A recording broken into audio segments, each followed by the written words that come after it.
Meron nga akong homeroom meeting dito sa school ni Jello, kaya nga papunta na nga ako. Ito na nga, sumakay na nga ako sa bike at mahirap maglakad sa sakit ng tuhod din, lalami. At sobrang init na nga ng panahon ngayon sa Japan. Kaya ayan, habang nagbabike ako, binalot ko ang aking braso. Mga hapon lagi nakaganyan eh. At ito na nga yung school, ayan pataas. Kaya yung bike iiwan ko dyan. Ang mga eskwelahan dito sa Japan ay lagi na sa parating mataas. At ayan, papasok na nga ako. Tara na, go, let's go.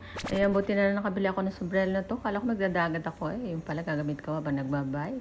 At ito, maaga ako nakarating 10:30. Okay lang, mas maganda, mas maaga. At meron palang nagsiswimming ngayon. Oo nga pala, summer na. Ayan, swimming na naman sila. Swimming lesson. At ito na nga, papasok na ako sa loob. At talaga naman napakaluwang na eskwela na to. At napakalinis, hindi ba? Talaga naman, oh.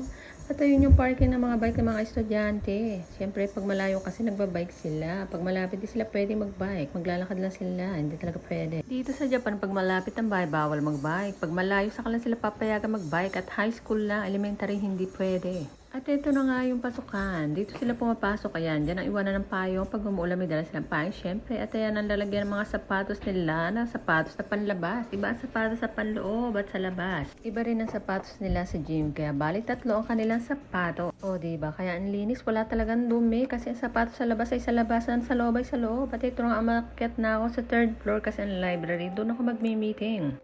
At may mahiwagang salamin nakita kaya nag-selfie naman. Syempre habang naghihintay ako doon sa teacher, niyahatid ako dito sa library. Hindi ko nga alam itong lugar na to. Nakalimutan ko na, last year pa ako galing dito. At ayan nga, nasa loob na ako ng library at bell na eksakto, break time pa nila. At ayun, yung manga, ang basa dyan ng manga, magazine yan sa Japan. Parang libro, diba?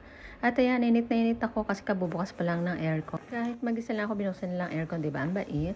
At ayan, natapos na ang meeting. Eksakto 30 minutes. Tapos yun kasi meron na naman sila isusunod na ibang magulang para mag-meeting. At ito na nga, palabas na ako at talaga naman ang lugar. Kahit saan kalumingan ay malinis. Tignan nga natin itong CR na to. At syempre, ano pa ba nga sa natin? Syempre, malinis yan. O, diba? Ang ganda pa. Ang daming tissue. Mayroon pang liquid soap. Kompleto. At meron naman mahiwagan salamin. O, kahit saan silipin mo lahat yan, malinis. Napakakinis at walang basa.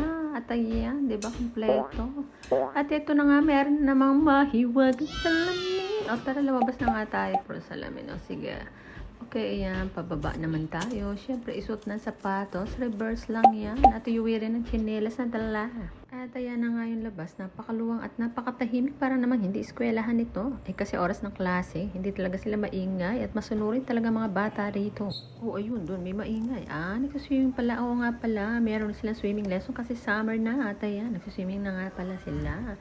At alam nyo ba dito sa Japan, eh, pare-pareho lang sila ng suot na swimming. Pang swimming, yung mga babae, bathing suit, at yung mga lalaki, mga trunk. At ang nakakatuwa rito, sabay-sabay silang nagbibis at naguhubad. Talagang nakakakitaan sila. Noong una nahihiya sila, yung mga Pinoy. Pero katagalan, nasanay na rin sila. Ganun kasi ang hapon, eh, wala sila magagawa. Nandito sila sa Japan. At wait lang, meron ako naririnig dito. Baka may pulse dito. Oh my gosh. Gusto ko makakita ng pulse. Ay, tuko lang pala.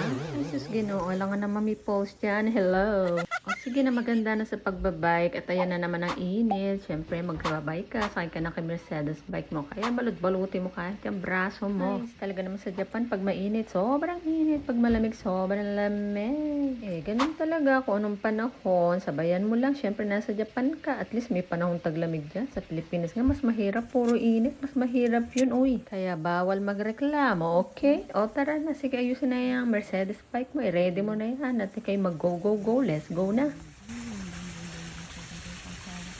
Doon. Okay na, go. Let's go.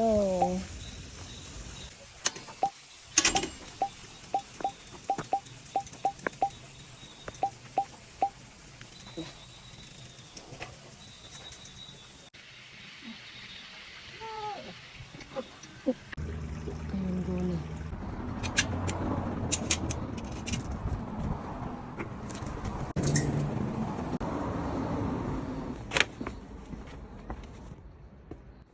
At ayan na nga, sobrang init. Sa totoo lang, mas masarap ang taglamig. Lalo na kung nagtatrabaho ka. Ang hirap talaga kumilos, lalo na pag mainit pag nagtatrabaho. Kaya mas masarap talaga yung taglamig dito sa Japan.